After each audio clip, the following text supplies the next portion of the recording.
Hello and welcome to our second video on the topic of nutrition in humans.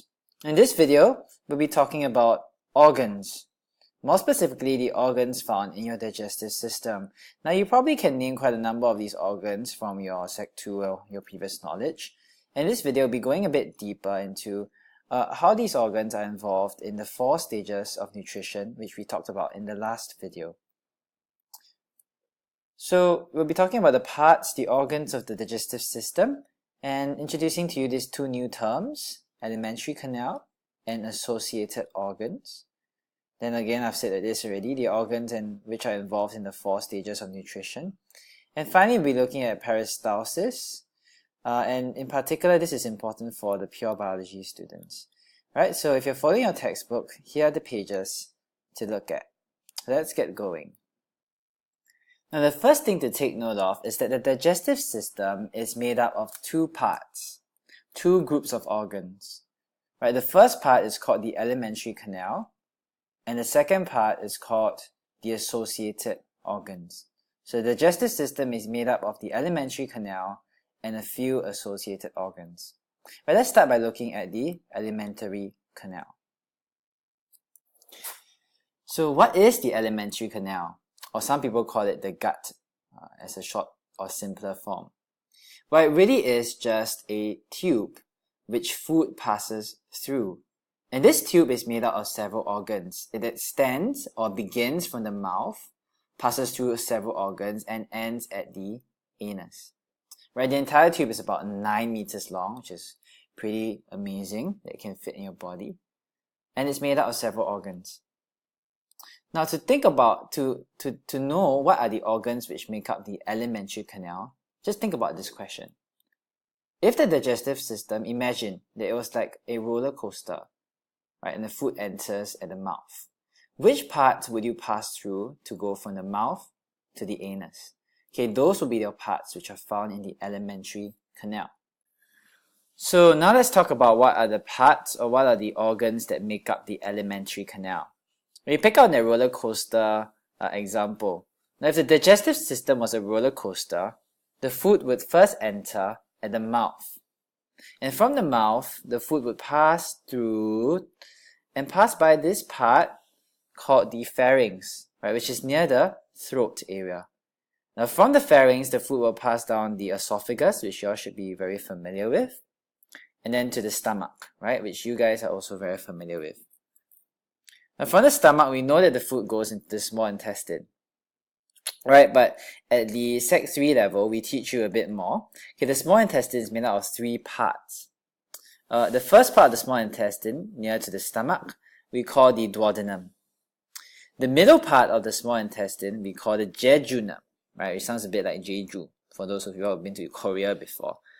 And the last part of the small intestine, close to the large intestine, is called the ileum. Now after the small intestine, food passes then to the large intestine, right? The large intestine itself, of course, is made up of several parts. The first part, the main part, is called the colon.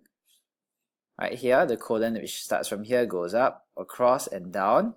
And at the last part of the large intestine, we find the rectum, which is the muscular part that helps to store feces. And then the opening at the end of the large intestine, of course, is called the anus. Right? That's where your feces leave the body. So these are the parts of the alimentary canal. They are the parts that the food passes through. Alright, so the organs in the alimentary canal are those through which food passes, are those which the food will touch, right, and pass through. Cool. So what then are the associated organs? The rest of the organs in the digestive system? Well, there are organs that secrete fluids into the alimentary canal in order to help digestion. So for example, your salivary glands. Right, so here you see your salivary glands and they secrete a fluid called saliva and they secrete it into the alimentary canal, right, into the mouth area. And the saliva helps digestion. But notice that the salivary glands is not part of the alimentary canal, right? Food does not pass through the salivary glands. So this is what we call an associated organ. Now, in our digestive system, there are a few main associated organs. So besides the salivary glands, which we already talked about, there's also the liver, which is this big lobe behind here. There's also the gallbladder, which is a little pouch here, and also the pancreas, which is this leaf-like structure here. Alright, so that's the digestive system. We have the alimentary canal, the part where the food passes through, and the associated organs. Now let's talk about another question. The question is, how does food move through the alimentary canal? How does food move from the mouth to the anus? Now to think of this question and the answer to it, let's ask ourselves, how do astronauts swallow their food, right? So you know the problem with astronauts, they're living in space, there's no gravity, right? So you imagine that food, probably it's quite difficult for food to go down from the mouth to the stomach. So how do they swallow their food? And maybe you remember from your Sec 2 that there's a very important process called peristalsis. So how is food moved along the alimentary canal? Well, it's moved along through this process called peristalsis. And peristalsis is a rhythmic, wave-like muscle contraction in the wall of the alimentary canal. So if I can just show you this video, you will see an example of peristalsis. Now this example of peristalsis is taking place in the small intestine region. I do not know how they took this video, but you can see very clearly rhythmic wave-like contractions in the wall of the alimentary canal that is pushing food along. Alright. Now take note that peristalsis does not just occur in the esophagus. Peristalsis occurs throughout the whole alimentary canal, right? Not just in the esophagus. So peristalsis helps food to be pushed along the alimentary canal. Now besides that, peristalsis actually also helps to break down food. And you see this in the stomach, right? It helps to break down and to mix food with digestive juices. For example, churning in the stomach. That's also due to muscular contractions in the wall of the alimentary canal. It's also due to peristalsis.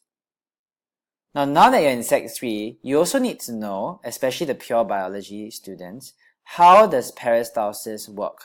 Right? How are these rhythmic muscle contractions produced? Now, peristalsis is due to the action of two layers of muscles in the gut wall. If you look at this is an example of the gut. It could be the small intestine, it could be the esophagus. Right, on the inner side of the gut wall, we find circular muscles. Okay, so these are muscles, and when they contract, they will contract this way. Okay, see my arrows are? They will contract this way.